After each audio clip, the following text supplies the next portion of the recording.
ಗಾಂಜಾ ಮಾರಾಟ ಮಾಡುತ್ತಿದ್ದವರಿಗೆ ಚಳಿ ಬಿಡಿಸಿದ ಖಾಕಿ.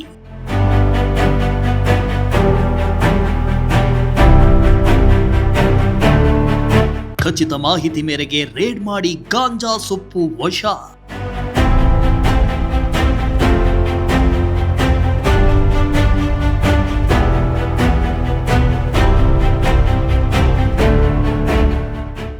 ಮಧುಗಿರಿ ತಾಲೂಕಿನ ಸುದ್ದೇಕುಂಟೆ ಬಳಿ ಅಕ್ರಮವಾಗಿ ಗಾಂಜಾ ಸೊಪ್ಪು ಮಾರಾಟ ಮಾಡುವುದಕ್ಕೆ ದಂಧೆಕೋರರು ಮುಂದಾಗಿದ್ದು, ಗಾಂಜಾ ಮಾರಾಟಗಾರರಿಗೆ ಪೊಲೀಸರು ಚಳಿ ಬಿಡಿಸಿದ್ದಾರೆ.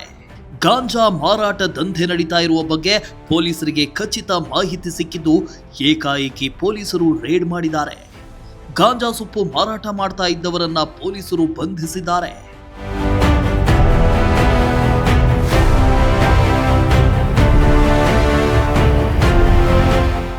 ಮಧುಗಿರಿ ತಾಲೂಕಿನ ಸುದ್ದೇಕುಂಟೆ ಬಳಿ ಗಾಂಜಾ ಸೊಪ್ಪು ಮಾರಾಟ ಮಾಡಲಾಗಿದ್ದು, ಗ್ರಾಮದ ಅಕ್ಕಮ್ಮ ಅನ್ನೋರ ಜಮೀನಿನ ಸಮೀಪದಲ್ಲಿ ಬಂದು ಬ್ಯಾಗ್ ಹಿಡಿದು ಮಾತಾಡ್ತಾ ಇದ್ದಾಗ 5 ಜನರ ಮೇಲೆ ಪೊಲೀಸರು ದಾಳಿ ಮಾಡಿದ್ದಾರೆ. ದಾಳಿ ವೇಳೆ ಮಾರಾಟ ಮಾಡುವುದಕ್ಕೆ ಇಟ್ಟಿದ್ದ ಸುಮಾರು 65,000 ಮೌಲ್ಯದ 695 ಗ್ರಾಂ ಗಾಂಜಾ ಸೊಪ್ಪನ್ನ ಕೋಡಿಗೇನಹಳ್ಳಿ ಪೊಲೀಸರು ವಶಕ್ಕೆ ಪಡ್ಕೊಂಡಿದ್ದಾರೆ. ಅಲ್ಲದೆ ಕೃತ್ಯಕ್ಕೆ ಬಳಸ್ತಾ ಇದ್ದ ಒಂದು ಕಾರು, ತೂಕ ಮಾಡೋ ತಕ್ಕಡಿಯನ್ನ ಕೂಡ ವಶಕ್ಕೆ ಪಡ್ಕೊಂಡಿದ್ದಾರೆ.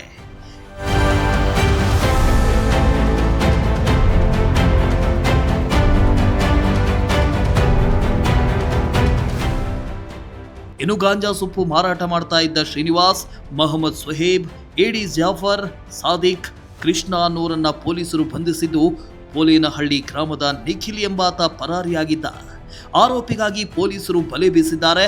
ಗಾಂಜಾ ಮಾರಾಟ ಜಾಲವನ್ನ ಭೇದಿಸಿದ ಪಿಎಸ್ಐ ಶ್ರೀನಿವಾಸ್ ಪ್ರಸಾದ್, ಸಿಬ್ಬಂದಿಯಾದ ಮಂಜುನಾಥ್, ನರಸಿಂಹಮೂರ್ತಿ, ಶ್ರೀನಿವಾಸ್, ಭೋಗನರಸಿಂಹಯ್ಯ, ಶೈಲಜಾ, ಅಶೋಕ್ ಪಾಟೀಲ್, ಬಸವರಾಜು ಕಾಳ, ಜಯರಾಮಯ್ಯ ಸೇರಿದ ತಂಡಕ್ಕೆ ಅಭಿನಂದನೆ ಸಲ್ಲಿಸಲಾಗಿದೆ.